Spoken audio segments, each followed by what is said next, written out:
Yes, ndabyibuka ndetse cyane nk'ibyabaye ejo. Umunsi ninjira mu cyumba ngasanga umugore wanjye nako wendaga gusezerana nanjye mu minota 10 yaburaga arimo asomana neza cyane n'uwari best man wanjye cyangwa se pari wanjye. Uwo pari wanjye yari inshuti magara yanjye. Nyinjira ni hey, nibiki biri kujya mbere hano? Ni muri mubiki?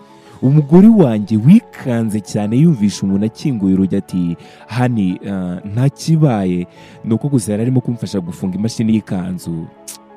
Ubwo pori wanjye n'amasoni menshi ati bro wibigira birebire urumva koko nakora ikintu nk'icyo uri gutekereza byongeye noneho ku munsi w'ubukwe bwanyu. Nanjye ni okay, none se wansobanurira impamvu ibiganza byawe byari ku mabono y'umugore wanjye ku munsi w'ubukwe bwacu? Umugore wanjye ati hani yari arimo kunzamura imashini gusa. Nanjye ni ufite abafiye doneri bo kubigukorera ibyo, ariko wabasize hasi hariya n'imiryango yacu yose uzamuka hejuru uza kuryamana n'inshuti yanjye. Ese mumaze igihe kingana ute muryamana? Ibi bimaze igihe kingana ute? Umugore wanjye ati ariko ntibikiri kuvuga ko nta cyabaye. Nanjye ni dore n'isoni zabishe rega nimushake muvugisha ukuri. Umugore wanjye amamagara mu izina ati Lucas waretse ibi tukabivuganaho nyuma y'ubukwe koko. Nanjye ni nyuma y'iki? Ubukwe bwapfuye kare ubwo ninjiraga muri iki cyumba. Ikigoryi cyonyine, umusazi gusa, igicucu nicyo cyashaka umugore umeze nkawe. Umukobwa ati ariko baby please wibinkora winsebya mukunzi. Ababyeyi banjye bicaye yari hanze muri salo bategereje ubukwe bwacu bugiye kutangira mu minota 5. Nanjye ni wakabaye wabitekerejeho mbere y'uko ujya kuryamana na Ethan, mbere y'uko mufatana nk'uko nsanze mumeze. Ese mbwira ibi bintu bimaze igihe kingana ute mu by'ukuri? Mbajije gutyo bombi bararebana basa n'abadashaka kugira icyo babivugaho. Ubwo hashize akanya umugore wanjye ati hashize umwaka kandi sheri umbabarire nuko. Nanjye nti izo mbabazi zigumanire nawe. Ndahindukira ndeba pari wanjye wa mugabo w'inshuti yanjye magara wari wanyambariye. Ndamubaza nti nukunguku ufata inshuti yawe magara koko ku munsi w'ubukwe bwe? Mwakoze cyane. Impeta gikuramo nyijugunya aho ngaho. Papa w'umukobwa barinjiye ati yemwe ko mutamanuka padiri yageze hasi yahageze ni mwebwe dutegereje. Ariko se byageze bite ko umukobwa wanjye mbona arimo kurira? Nanjye ni fasha umukobwa wawe na pare wanjye baryamanye best man wanjye uyu nguyu baryamanye biherereye ibyo bakoraga nawe urabizi si ngombwa yuko mbisubiramo. Umukobwa ati papa ni ikosa ryabaye mu mbabarire n'ukuri. Papa we nawe ati ikosa nyabake ku munsi w'ubukwe bwawe? Mukobwa twakoze urugendo rw'iminsi 3 turenga ibihugu 4 byose tuje gusaba ubukwe bwawe, tuje mu bukwe bwawe. Ibaze nibwira nyoko n'uburwayi asanzwe yifitiye rahitago muri koma.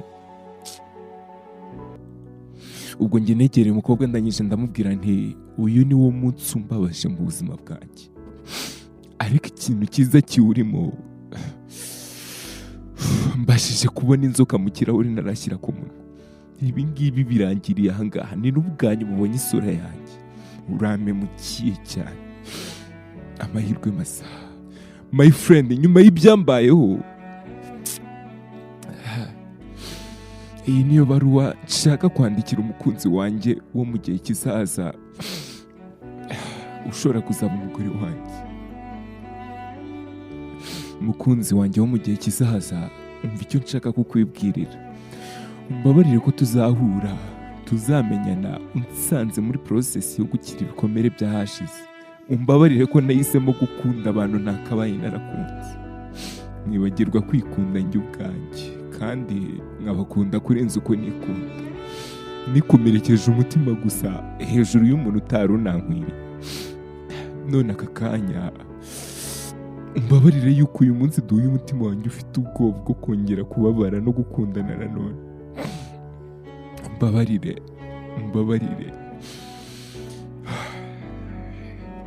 Umbabarire yuko hari umunsi nzajya nkureba nk'ushobora kukubura nawe ukagenda igihe icyo ari cyo cyose, kuko ubwo bwoba ndabufite sinkubeshye. Unyihanganire kuko ndacyafite inkovu zahahise zimbuza kugira undi muntu nakwizera. Nyuma yo gukomereka mfite ubwoba bwo kongera kugira uwo mpereza igihe cyanjye. Mfite ubwoba bwo kukubwira no kukwereka yuko ngukunda koko. Mfite ubwoba bwo kwifungura nanone nkagira undi muntu nirekurira. rimwe na rimwe hari ubwo nzajya nshyira inkuta hagati yanjye nawe ngo bitagera kure. Ndabizi yuko bigoye yuko wanyihanganira, ariko nungenza gake bizaza, kandi ni ukuri kw'Imana ndagusezeranye, niba narabashije gukunda cyane uwo nakabaye narakunze, ibaze noneho ko nakunda wowe ubikwiriye. Ndabizi yuko ubwoba buzashira, nzi yuko umunsi umwe nzakira kandi nkibagirwa byose byambabaje.